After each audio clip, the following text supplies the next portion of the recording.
Señor, recibe de tu siervo esta humilde alabanza que cantó para ti. Jesús, sé mi luz y mi guía, y sé el aire que respiro. Muy buenos días, amados hermanos y hermanas de Misión Internacional Casa de Oración. Los saludo en el nombre de Jesús para compartirles el devocional correspondiente al día miércoles 28 de diciembre, ya casi finalizando el año.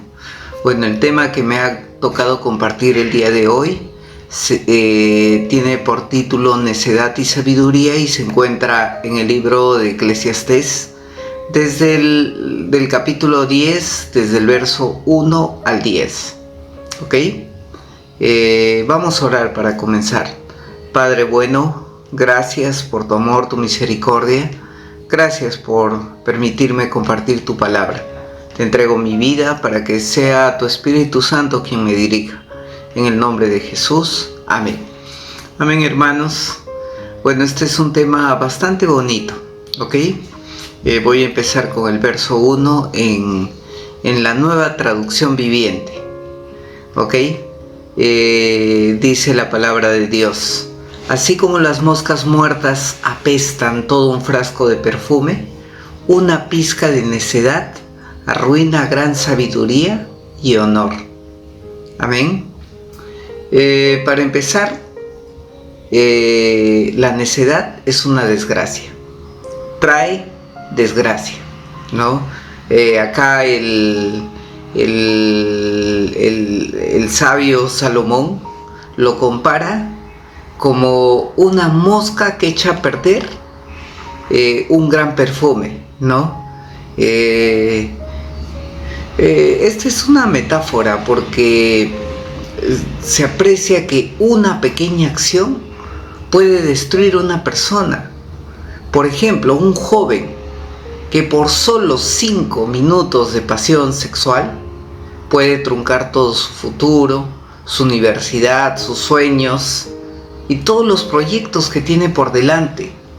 Y se puede excusar y decir, pero todo el mundo lo hace, etcétera. Puede poner N excusas, pero si no tiene cuidado, esto va a traer consecuencias a lo largo de su vida. En la versión Reina Valera dice, ¿no? La necedad deshonra el honor de un hombre sabio, y las moscas muertas hacen heder y dar mal olor al perfume del perfumista. Así una pequeña locura al que estimado como sabio y honorable. Entonces, en la versión Reina Valera la tratan como una pequeña locura que destruye al que es honorable y que es sabio. Amén. Amados hermanos, podemos tener una reputación de 30, 40, 50 años, pero por una pequeña locura podemos arruinar toda una vida. Amén. Entonces, imagínate. Entras a un restaurante fino, pides un plato delicioso, caro, estás dispuesto a comer y encuentras una mosca pequeñita. ¿Qué haces? Llamas al mozo, te quejas, devuelves el plato, se te quita el apetito y no quieres volver nunca más al restaurante. Así es esa pequeña locura, esa pequeña necedad que destruye la reputación de una persona. Escuché, por ejemplo, el caso de una persona que asistió a una capacitación en otra ciudad. Y luego de cada capacitación, sus amigos le insistían que vaya a un bar, a un cabaret, ¿no? Y él se negaba porque él decía, soy una persona casada.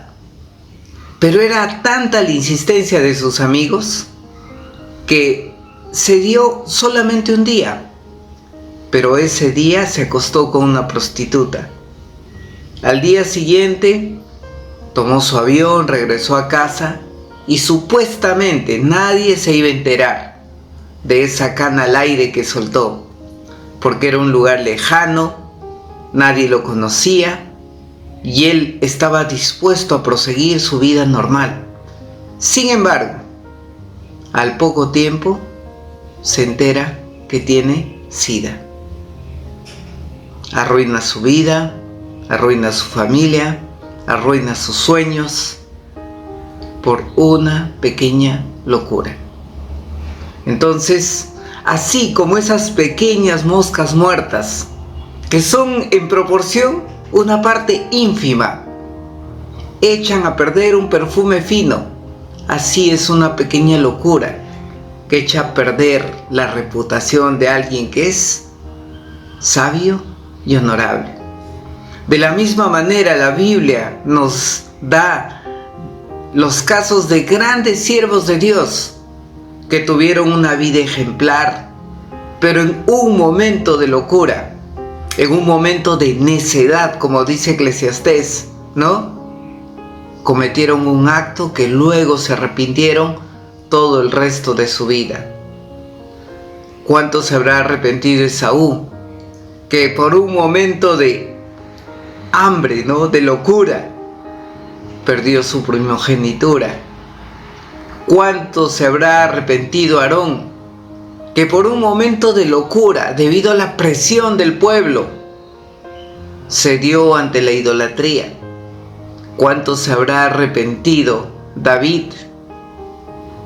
Que por no salir a la batalla y quedarse descansando, y en un momento de locura cometió adulterio, y esto trajo una serie de pecados que trajo consecuencias graves en su vida y en su familia. ¿Cuánto se habrá arrepentido Sansón? Que por meterse con una mujer inadecuada, por un momento de locura, perdió su dignidad, perdió sus ojos y perdió esa gran posición, esa oportunidad de liderar a un pueblo. Amén. No destruyas la vida ejemplar que tienes, tu reputación, por un momento de locura. Algo que parece insignificante. En Cantares 2:15, ¿qué dice? Cazadnos las zorras, esas zorras pequeñas que destruyen las viñas, nuestras viñas en cierne. Amén. ¿Qué nos está diciendo la palabra? Que esas zorras que son tan pequeñitas pueden destruir una viña. Y en esta parte habla referente al matrimonio. Un matrimonio puede ser destruido por tonterías que aparentemente son insignificantes, pero minan una relación, porque cada palabra que sale de nuestra boca ligeramente, cada actitud de desprecio, destruye un matrimonio. Entonces, amados hermanos, no permitamos que esas pequeñas zorras destruyan una relación tan duradera. Amén. Entonces,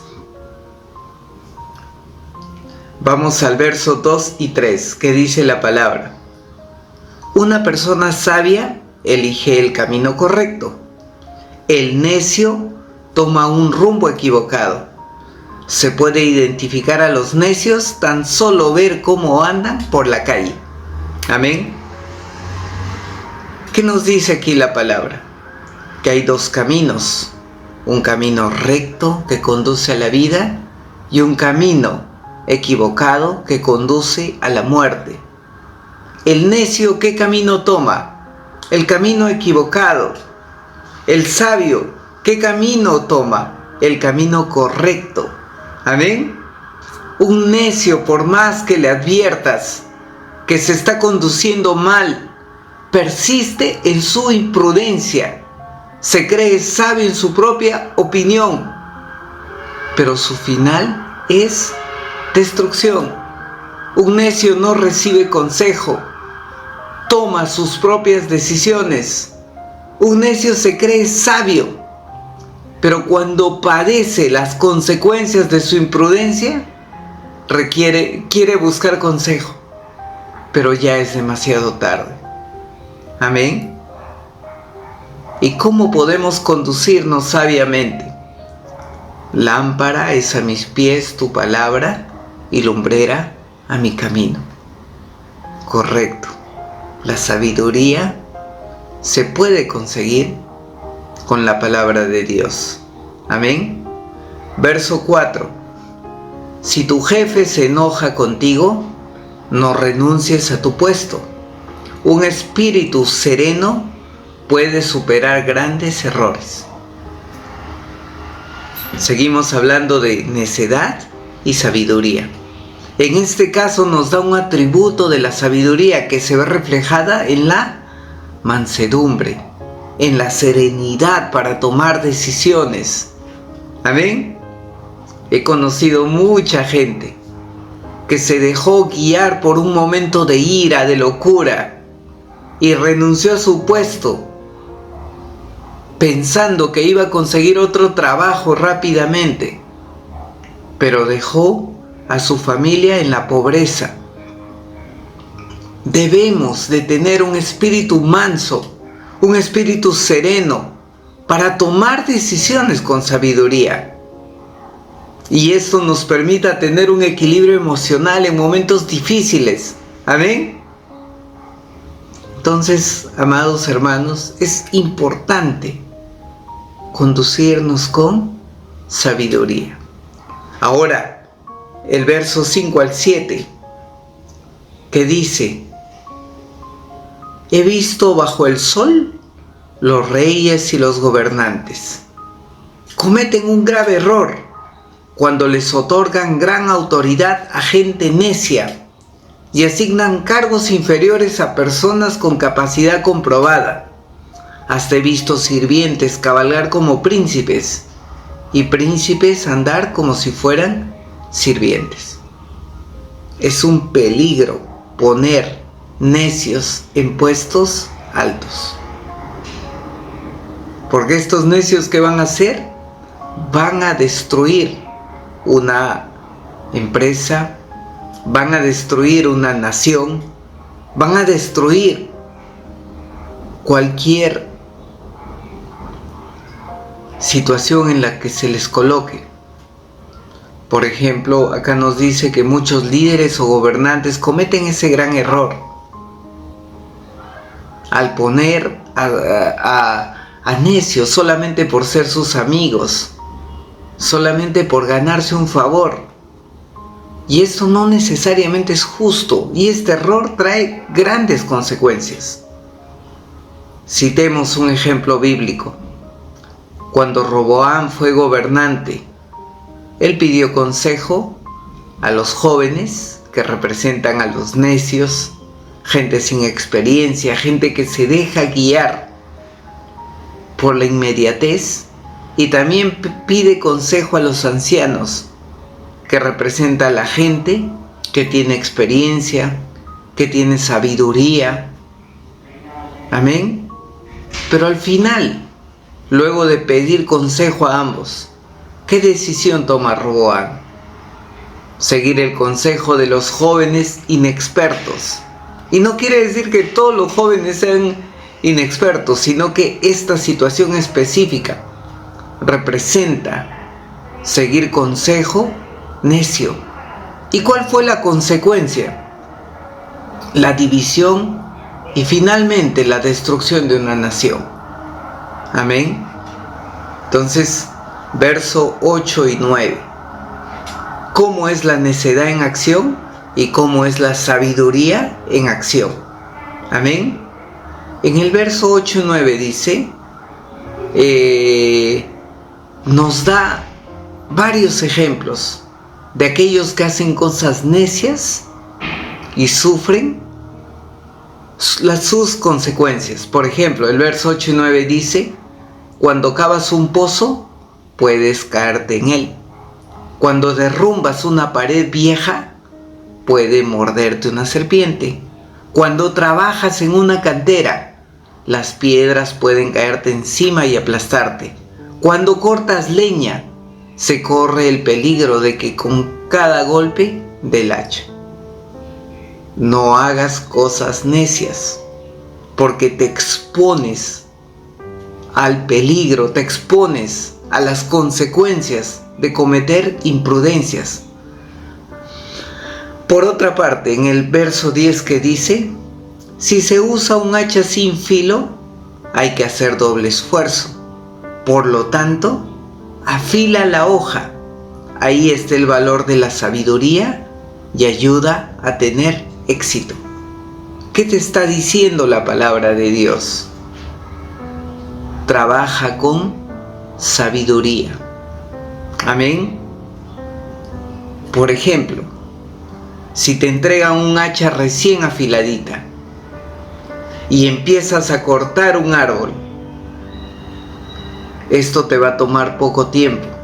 Pero si tú no afilas el hacha, a medida que vas cortando el segundo, tercer, cuarto árbol, te va a tomar más trabajo. ¿Por qué? Porque el hacha va a perder su filo. ¿Y dónde está el problema? ¿En la fuerza que le aplicamos o en el filo del hacha? En el filo del hacha. ¿Eso qué significa? Trabajar con sabiduría.